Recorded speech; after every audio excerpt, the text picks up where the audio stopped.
Je donne maintenant la parole au représentant de la France pour qu'il introduise la déclaration du ministre des Affaires étrangères et de l'Europe, M. Jean-Yves Le Drian.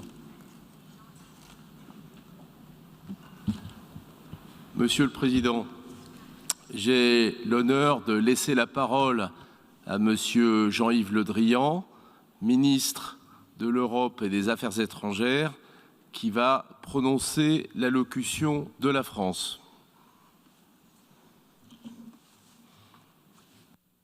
Monsieur le Président de l'Assemblée générale, Monsieur le Secrétaire général, Mesdames et Messieurs les chefs d'État et de gouvernement, Mesdames et Messieurs les chefs de délégation, en nous rappelant à quel point nos destins sont liés, pour le meilleur comme pour le pire, la crise pandémique nous a aussi rappelé la valeur de ce qui, depuis plus de 75 ans, nous rassemble au sein de cette organisation. Le réflexe de la coopération, le primat du droit sur la force, le respect inconditionnel de la personne humaine, les principes de notre charte n'ont rien perdu de leur sens, bien au contraire. Les crises et les défis d'aujourd'hui leur donnent même une urgence nouvelle. Notre sécurité, notre santé, notre planète sont désormais des biens communs qu'il nous revient de travailler à préserver ensemble. Cet impératif n'a rien d'une abstraction, rien d'un idéal. C'est très concrètement l'horizon de chacun de nos choix et tout aussi concrètement la sanction de chacune de nos divisions, de chacun de nos renoncements, de chacune de nos impuissances. Car dans un monde d'échange et d'interdépendance, un monde en état d'urgence environnementale, un monde en proie à de préoccupantes logiques de brutalisation et à la tentation persistante de l'unilatéralisme, tout ce que nous faisons collectivement ou à l'inverse manquons de faire nous engage tous. Nous devons en être conscients et en tirer les conséquences ensemble. Si en dépit des assauts qu'ils ont subis ces dernières années, les fondements du système multilatéral ont prouvé leur solidité, trop de risques s'accumulent qui ne sont pas maîtrisés. Et au nom de la France, c'est d'abord un message de responsabilité que je souhaite porter devant vous aujourd'hui. La première de nos responsabilités partagées, c'est le maintien de la paix et de la sécurité internationale. Elles sont en péril quand les jeux de puissance s'exacerbent, quand les logiques de bloc réapparaissent, quand nos cadres de régulation se défont, quand les tentatives du fait accompli se multiplient. C'est pourquoi la France appelle de ses vœux la tenue d'un sommet du P5 pour établir un programme d'action commun, afin de rendre au Conseil de sécurité la capacité d'exercer tout son mandat et afin d'engager le dialogue sur les sujets clés du contrôle des armements et de notre sécurité collective. Et c'est pourquoi nous agissons et continuerons d'agir en faveur de la paix et de la stabilité dans l'espace Indo-Pacifique avec nos partenaires de bonne volonté dans cette région et avec les autres Européens à nos côtés. La France, en tant que nation de l'Indo-Pacifique, y a des intérêts majeurs, tout comme l'Europe qui vient de se doter d'une stratégie en la matière. La paix et la sécurité internationale se trouvent aussi directement mises en jeu à chaque fois qu'une crise éclate ou franchit un nouveau seuil. En Afghanistan, notre devoir est d'apporter à la population l'aide humanitaire dont elle a besoin et notre intérêt commun est de porter une exigence politique et sécuritaire claire à l'égard du régime de Kaboul. Tout lien avec les organisations terroristes doit être rompu. 20 ans après le choc du 11 septembre, nous savons ce que la reconstitution d'un sanctuaire terroriste impliquerait pour nous tous. Au Levant et au Sahel, pour la même raison, nous devons poursuivre le combat contre la menace terroriste, agir pour rétablir le dialogue là où il est rompu et redonner des perspectives d'avenir aux populations à travers les combats de la stabilisation et du développement. Le président de la République, Emmanuel Macron, s'est rendu récemment à Bagdad afin d'y soutenir les efforts déterminés des Irakiens pour se rassembler et rétablir leur souveraineté. Au Sahel, nous adoptons notre dispositif militaire pour rester en mesure d'agir dans la durée, de répondre aux attentes de nos partenaires régionaux et demeurer pleinement disponibles pour nos partenaires internationaux, ceux de la coalition internationale pour le Sahel et ceux qui servent au sein de la MINUSMA.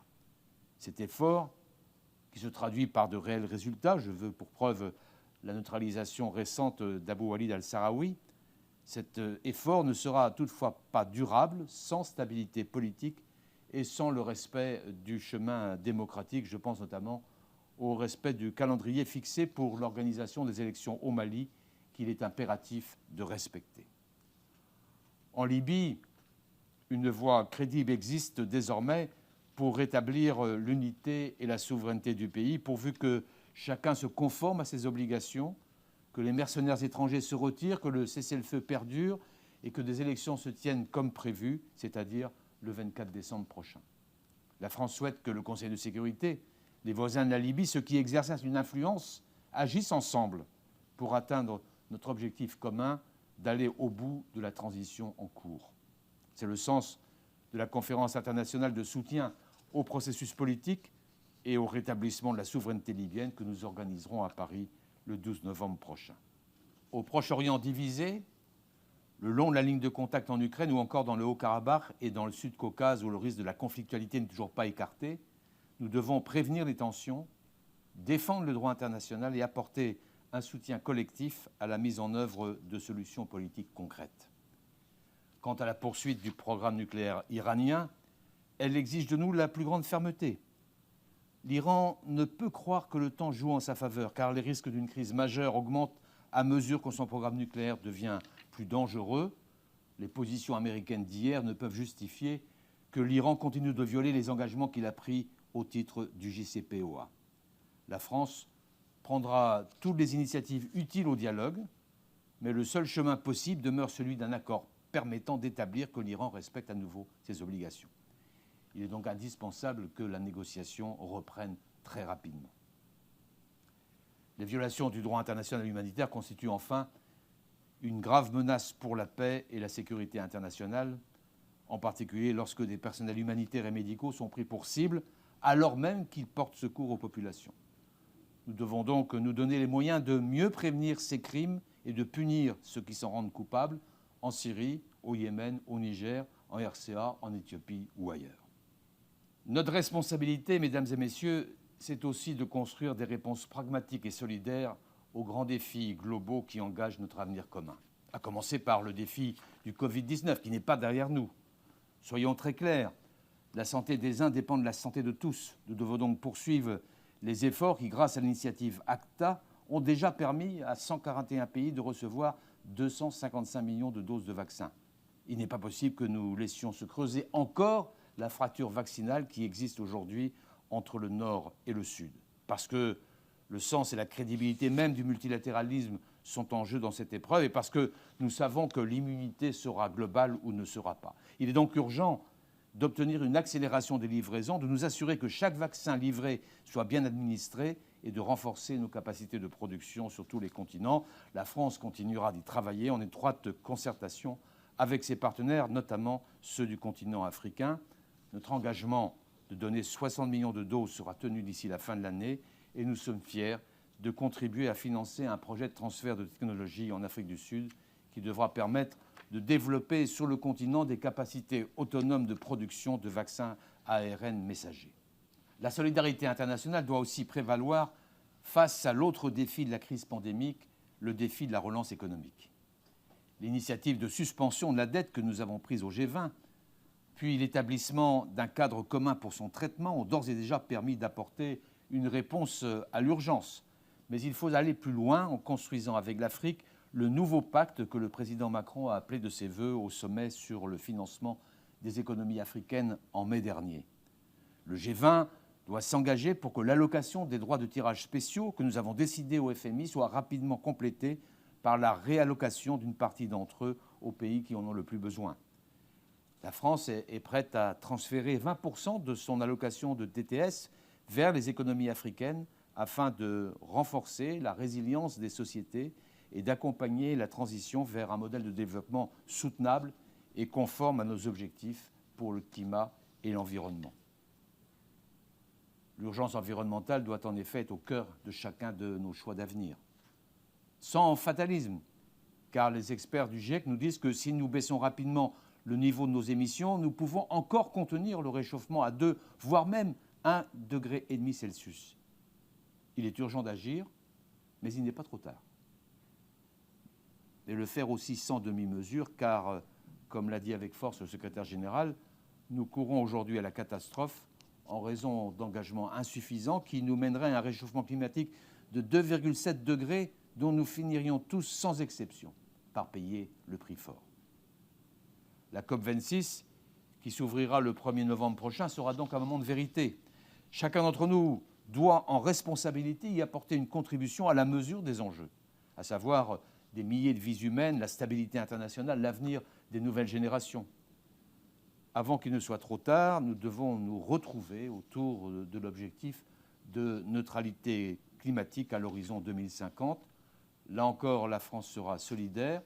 Elle apportera 6 milliards d'euros par an et consacrera plus d'un tiers de ses financements à l'adaptation climatique.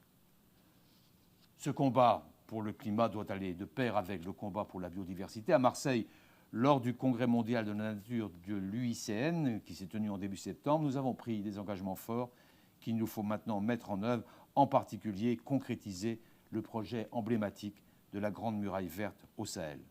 Nous devons aussi mettre en œuvre la finance climat au service de la biodiversité, tant les liens entre les deux sujets sont désormais avérés.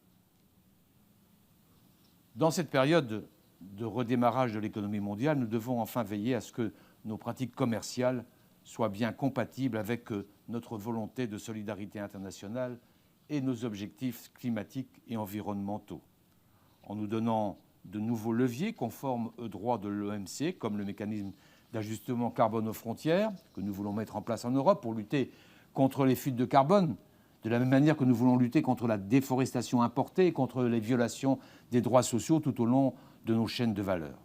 Et puis en travaillant dans le même temps au verdissement concret du cadre commercial multilatéral dès la ministérielle OMC de cette année, à commencer par un accord ambitieux pour réguler les subventions à la pêche. Il y va du futur de nos océans. Nous avons enfin une responsabilité à l'égard des principes mêmes du multilatéralisme dont nous sommes les dépositaires. La responsabilité d'abord de préserver notre capacité à agir au nom de ces principes et promouvoir un ordre international réellement multilatéral. À cet égard, Monsieur le secrétaire général, je tiens à saluer votre action et vos efforts pour insuffler une nouvelle dynamique au système des Nations Unies, et nous serons à vos côtés tout au long de votre second mandat. Tout en soutenant nos institutions collectives, y compris dans leurs efforts de réforme, nous devons aussi continuer à développer un multilatéralisme de projet. Celui de l'Alliance pour le multilatéralisme que nous avons lancé il y a 2 ans avec mon collègue allemand et qui a su jouer tout son rôle dès le début de la crise pandémique, ou encore celui de l'Alliance internationale pour la protection du patrimoine dans les zones de conflit qui réalise un travail remarquable en Irak, en Syrie, au Mali et aussi en Afghanistan en lien avec l'UNESCO. Nous avons la responsabilité aussi de défendre ces principes là où ils vacillent. En Afghanistan, où les acquis des 20 dernières années ne peuvent s'effacer, tout particulièrement en ce qui concerne l'accès à l'éducation et les droits des femmes et des filles, et partout où la portée universelle des droits humains est remise en cause. Car l'universalité de ces droits est la première traduction politique et juridique de l'unité du genre humain, sans laquelle cette organisation, notre organisation, serait dépourvue de fondement. Il s'agit également, je le rappelle, d'un engagement que les États membres des Nations Unies ont librement consenti à signer et à respecter. Ces principes qui nous rassemblent, nous avons enfin la responsabilité de les faire vivre au présent en les portant jusque dans l'espace numérique. Nous y voyons prospérer des comportements de plus en plus irresponsables, sans parvenir malheureusement à apporter une réponse normative internationale à même de réguler ces dérives et d'y faire respecter les droits et les libertés de tous. La mise en place d'un impôt universel minimum de 15% pour les entreprises multinationales y contribuera. Nous appelons donc tous les États à se rallier à cette mesure essentielle. La France et ses partenaires européens entendent même se doter d'une véritable législation sur les marchés numériques. Nous encourageons nos partenaires internationaux à nous suivre sur cette voie et nous les invitons à œuvrer avec nous à l'instauration d'un nouvel ordre public numérique dans le sillage de l'appel de Paris ou de l'appel de Christchurch, qui depuis 2019 nous permet désormais d'agir de manière décisive pour obtenir le retrait de contenus terroristes sur Internet. Responsabilité collective dans le maintien de la paix et de la sécurité internationale, responsabilité partagée face aux grands défis d'aujourd'hui, responsabilité de chacun d'entre nous à l'égard de cela même qui nous rassemble. Voilà pour la France ce qu'appelle le moment de bascule historique que nous sommes en train de vivre. Nous devons tous être au rendez-vous. Alors que notre pays s'apprête à exercer la présidence du Conseil de l'Union européenne au premier semestre 2022, vous pouvez, mesdames et messieurs, compter sur notre détermination à assumer pleinement notre part de cette triple responsabilité en nous engageant dans tous les combats de la sécurité, de la solidarité et de l'égalité pour rebâtir avec vous notre monde commun. Je vous remercie.